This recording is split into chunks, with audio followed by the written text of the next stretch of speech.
Donc nous sommes mi-avril, je pêche sur une gravière avec quelques très beaux sujets, une belle population de poissons très correcte. Et je suis en compagnie de mon ami Christophe sur cette session programmée depuis des mois. Et puis voilà, une session trop bien programmée finit toujours par se confronter à la réalité. On est passé d'un temps relativement stable avec des températures allant de 13 à 15 degrés en journée, stable depuis 3 semaines avec évidemment des averses, mais on sortait du temps hyper dépressionnaire qu'on a connu pendant 6 mois. Donc un temps finalement qui alternait éclaircies, averses avec des températures relativement stables. Donc c'était plutôt bénéfique. En tout cas, on était assez enthousiaste au niveau conditions de pêche.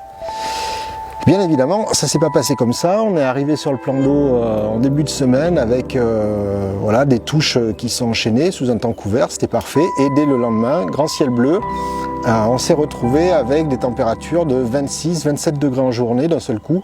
C'est très compliqué parce que le poisson est extrêmement bouleversé par ces situations-là. Dans un sens comme dans l'autre, des grosses variations de température, c'est jamais bon. Il faut toujours un temps pour que le poisson en fait arrive à se rétablir et à se stabiliser derrière.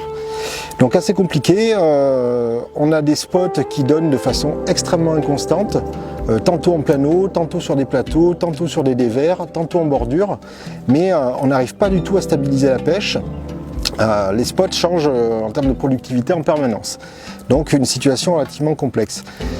Pour ça, j'ai essayé d'œuvrer, et c'est le montage que je vais vous présenter aujourd'hui, avec une approche relativement polyvalente, afin de m'adapter à la moindre changement des poissons. Si je repère des poissons dans une zone, pouvoir très vite, sans changer mes montages, m'adapter à aller pêcher cette zone-là.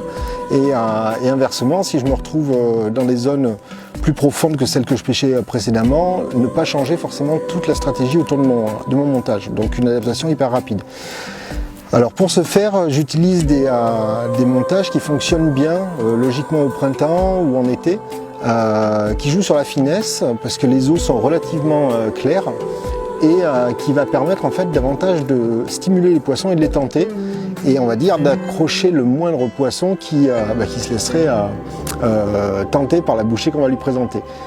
Donc tout se base sur une présentation équilibrée, avec une présentation, une seule petite Bright Tiger orange parfum Tutti Frutti. Bon, c'est un parfum que j'affectionne, de mon point de vue il est extrêmement efficace.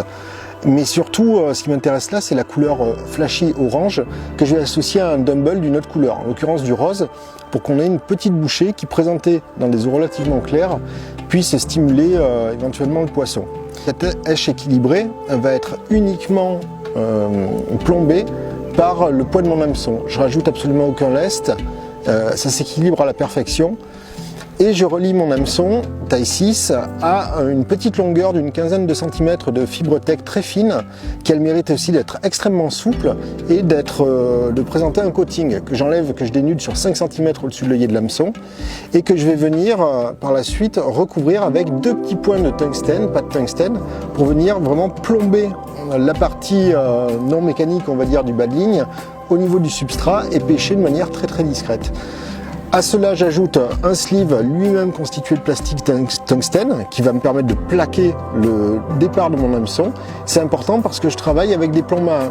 J'ai choisi d'œuvrer avec le modèle galet parce que ces plombs-là ont le mérite d'avoir un pouvoir autoferrant extrêmement efficace. Ils ont une très grande force d'inertie et ils vont me permettre d'être sûr que si un poisson décide d'engamer mon appât, s'il fait le moindre recul, de suite il prend le poids de tout le plomb et taux-ferré et prépiqué instantanément.